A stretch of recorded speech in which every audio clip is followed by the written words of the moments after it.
HeXen II is a game. It's made by Raven. It's in their Serpent Rider series of games, which include Heretic, Hexen, and HeXen II.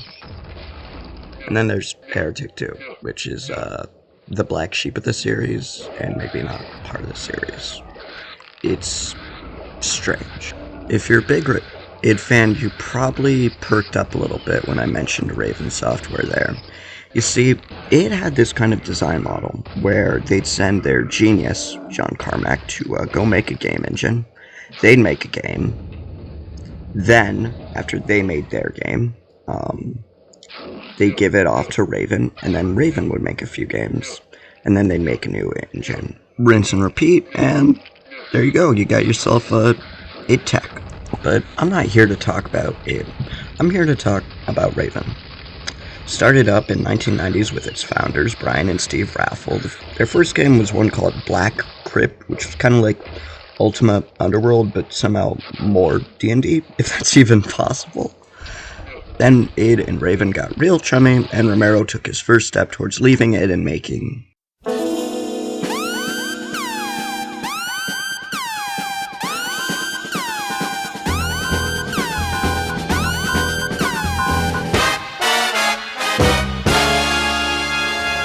Anyways, Romero helped market and kind of shepherd the development of Heretic, which was basically just Magic Doom, but a bit more advanced than Doom.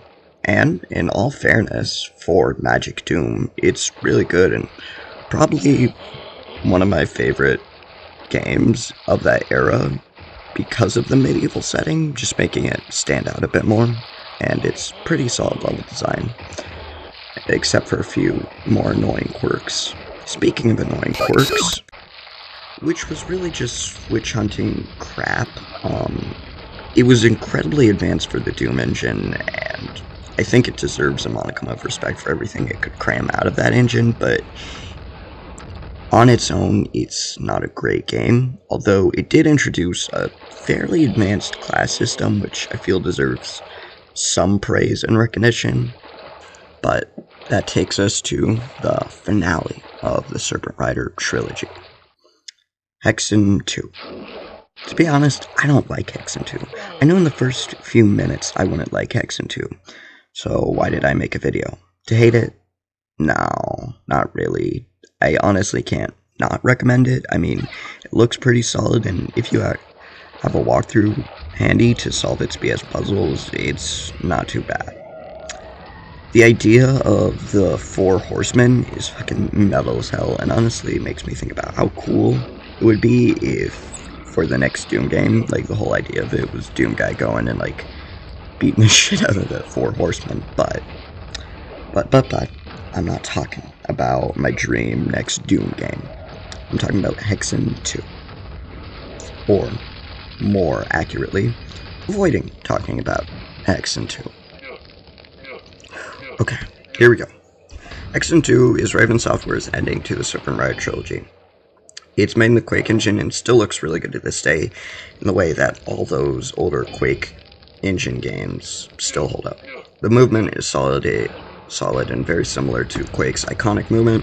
Its shooting and melee are a little lacking, but that might just be more spongy enemies, as was the thing at the time, because, you see, in the original Doom engine, enemies would really just be pixeled sprites that would look 3D, so they could add lots more in. However, when you went into real 3D, with the power that computers had at the time, and still have to this day, you couldn't put those mountains of enemies in, so they had to make enemies naturally more difficult. And on the topic of enemies, this game is kind of lacking in them. It doesn't have much variety. There aren't many enemies, so you'll see the main three: archers, wizards, and god-awful spiders. I would make a because Half-Life joke here, but this was released before Half-Life, so I guess I'll make a because Quake joke here? Yeah, because Quake. But as sheep, at least. Their classes, 4 of them this time instead of 3, which are all pretty good.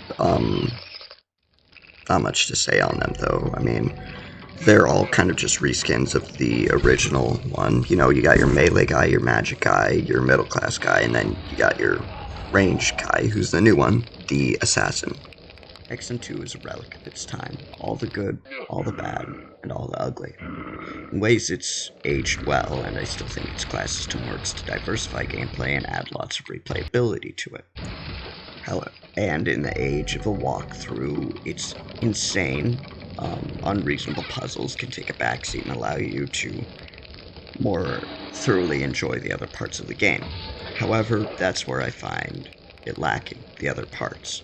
Sure, it looks good, but its gameplay, specifically in its fighting, are oftentimes lacking, as I've mentioned before with its enemies. And I'd be lying if I said its appeal hasn't dwindled throughout the years. It's not for everyone, and likelihood is it's probably not for you, but it is uniquely itself, in a way that games don't get to be anymore. In the age of the uniform battle royale, it's refreshing to see a game that just got to be exactly what it wanted, even though I might have not exactly loved what it was. So, here's the big question.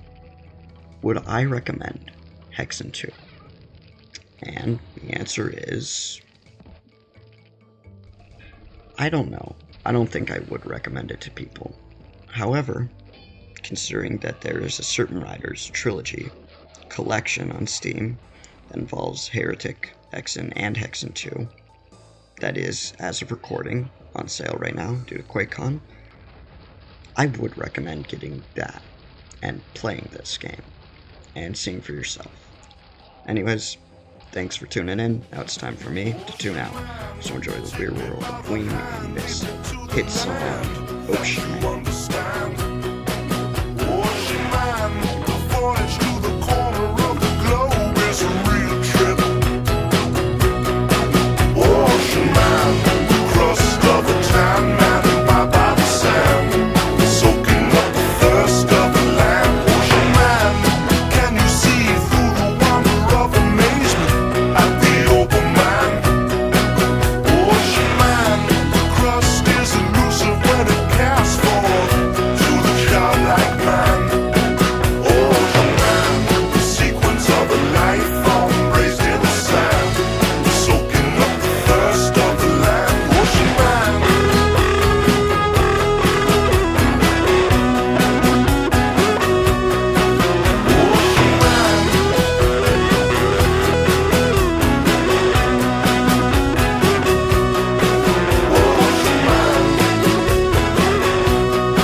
To the corner of the globe is a real trip.